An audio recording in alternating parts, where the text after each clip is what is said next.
Keep forgetting it's there. Hey, YouTube family. What's going on? Anyway, this is my childhood friend. Her name is Veronica.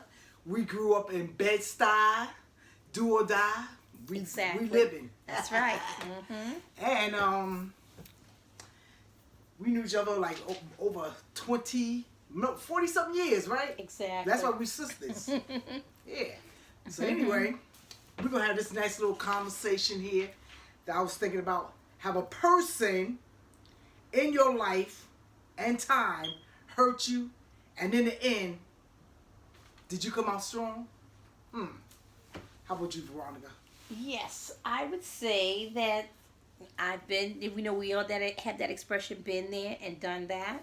Right. Well, it's true. And when a person that has been a part of your life has hurt you, oftentimes it does take you a certain amount of time to like overcome whatever that transgression may have been.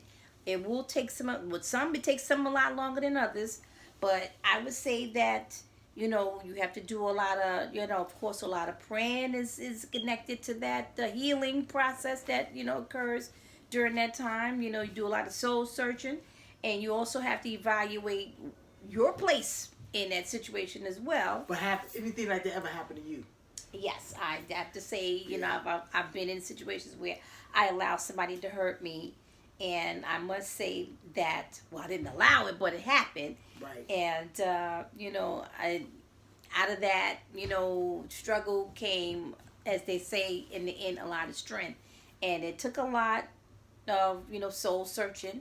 You know, it's like you wonder, sometimes you blame yourself. Was it something that you did, that allowed that to, transpire in your life?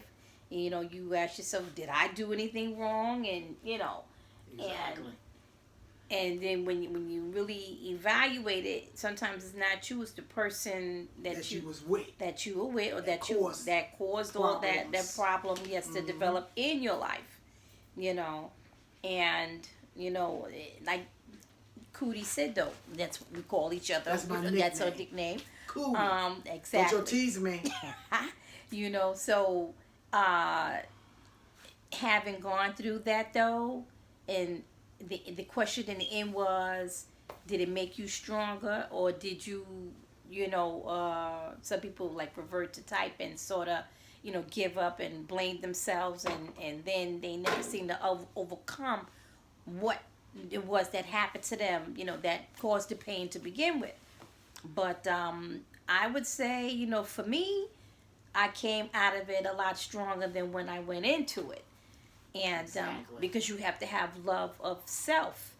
And I think, you can't allow, like, no matter what the dynamics are that exist in that relationship, you can't allow the whatever feeling that you may have for somebody to overcome how you feel for yourself. And that's the most important thing. You have to have love of self, a deeper love, I would say, of yourself than you did for the person who had done you wrong. Like me, like my problem, I got into a bad marriage. You understand? And so then that because due to drinking, because I used to drink, and so when you think you love, but you're not really. It's more alcohol than anything. I put it like this because I ain't never drink like every day. Right. But the point is, I didn't like too much analyze myself or analyze that person. I thought I was doing the right thing, but I wasn't. So what I thought was good, it wasn't. And so then when I got out there, trust me, I got out of that. But at the end, it did make me stronger. But that relationship made me stronger with God, and that's the truth. And see, she's right when she said that it made her stronger, because I remember when we were growing up, the things that we did that now you can't get her to do. You can't get her to do now. So I can say from that adversity, came a lot of strength also. She became a much stronger individual than she ever was, even during that period of time. She's a whole different individual, a lot stronger, and I'm so proud of her. I really am. I hear you. Veronica worked for Transit. hardworking lady. I used to be. I'm a retiree. I used to work for the city of New York for housing HPD, housing preservation development. Yes, I served there. Did 18 years, 18 long years. Thank you, Jesus. Over. But the thing is, I love my clients. I love my clients. My clients was out of sight. They was good. They was good. So anyway, how's transit working with you? Well, so far I'm into my third year with transit, and I must say that I meet a lot of interesting people, of course, on the job, customers that is, and my coworkers. I must say, they've been really great. I mean, a lot of different people along different spectrums. That is. Across every board, of life or whatever, and I must say they really are a great bunch of people. If they're bringing a lot of things to transit, that I would not have expected. They're a great bunch of people. I must say, they really, really are. They endure a lot. They bring a lot to the transit situation in general.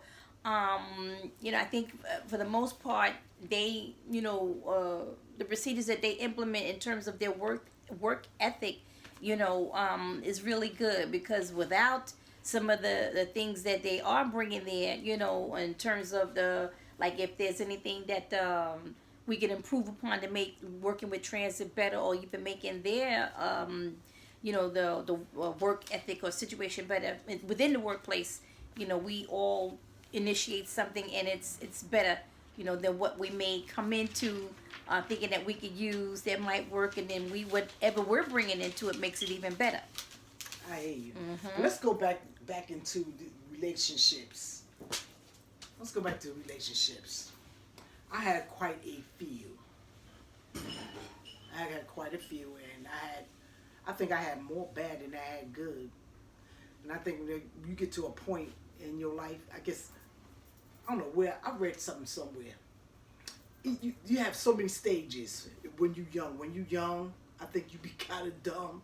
And then when you get to another certain age, you get a little smarter. And then when you get to one certain age, I think when you get into your late 40s, and I think you just start getting things and learning things. I think mine came more stronger is when I gave myself to God. Then I had that spirit of discernment. Like, then I could really read. I mean, like, I could read a dude so quick now. Like, before you even start, I just listen. Like, what?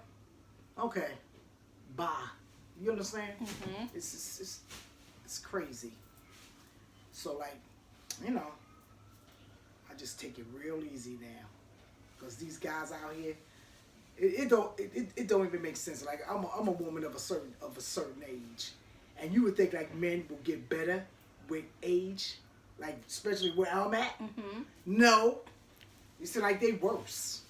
And we've been talking about that, how the quality and caliber of men that exist out here now is not like it was during the period of time that when we were growing up. They're few and far between. Oh gosh, that was worse. And yeah. Well, you said it was worse. Well, it was teenagers. Right, so teenagers, exactly. You had fun. You ain't care. Right, You exactly. care. But now, you respect a little bit more. You expect a little bit more of responsibility from people, and a lot more commitment to the word. And there's a lot of dudes now. They don't want to commit. They just want to have sex. Exactly. And you know what that can lead to. Sometimes it can lead to a breakdown in communication if there's no real foundation of communication there to begin with, based on truth, that is, so. My thing is, we're not even going to go there. That sex thing, we're not even going to go there. I mean, it takes a lot, because like, that Wayne,